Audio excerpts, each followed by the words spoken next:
గుంటూరు జిల్లాలో మరోసారి ఉద్రిక్తత తలెత్తింది. తమపై దాడి చేసిన వారిపై కేసులు నమోదు చేసి అరెస్ట్ చేయాలని డిమాండ్ చేస్తూ వైసీపీ నేతలు జిల్లా ఎస్పీని కలిశారు.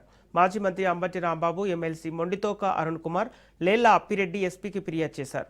గత నెల 27న రైతుల ముసుగులో కొందరు తమపై దాడి చేశారని, వారిపై చర్యలు తీసుకోవాలని వైసీపీ నేతలు కోరారు.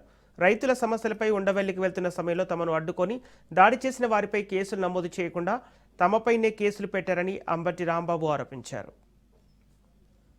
ఇద్దరు పార్టీ ఇన్ఛార్జీలు కలిసి రావడం జరిగింది. వచ్చే ముందు 2 రోజుల క్రితమే వారు అపాయింట్మెంట్ కావాలని వాడు అడగటం, వారు ఈ రోజు ఉదయం షార్ప్ గా 4 గంటలకు రండి అని మాకు కబురు చేయడం జరిగింది. మేము కూడా చాలా షార్ప్ గా 4 గంటలకు వచ్చాం. ఎస్పీ గారు షార్ప్ గా 4 గంటలు లేకుండా వెళ్ళిపోయారు. చాలా దురదృష్టకరమని బాధతో చెప్తున్నాం. Taken an appointment. మా దగ్గర రిప్రజెంటేషన్ తీసుకోవడానికి కూడా లోకేష్ పర్మిషన్ కావాలా, చంద్రబాబు నాయుడు గారి పర్మిషన్ కావాలా? యాక్షన్ తీసుకోవడం సంగతి దేవుడు లేదు.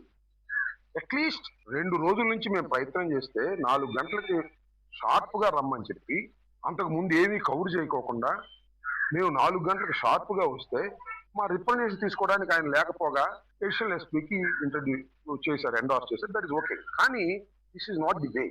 ఇద్దరు ఎమ్మెల్సీలు, మాజీ మంత్రి, బాధ్యత కలిగినటువంటి వ్యక్తులం మేము వచ్చినప్పుడు పోలీస్ ఈ విధంగా ప్రవర్తన చేయటం అంటే పోలీసింగ్ ఎలా ఉందో అర్థం చేసుకోండి. వాళ్ళ రాష్ట్రంలో 1 కాదు 2 కాదు అనేక ఉదాహరణలు చెప్పగలను. పోలీసింగ్ ఫెయిల్ అయిపోయింది అని. మీకు సరే అన్ని జోలికి వెళ్ళను కానీ అసలు మేము వచ్చింది ఎందుకు?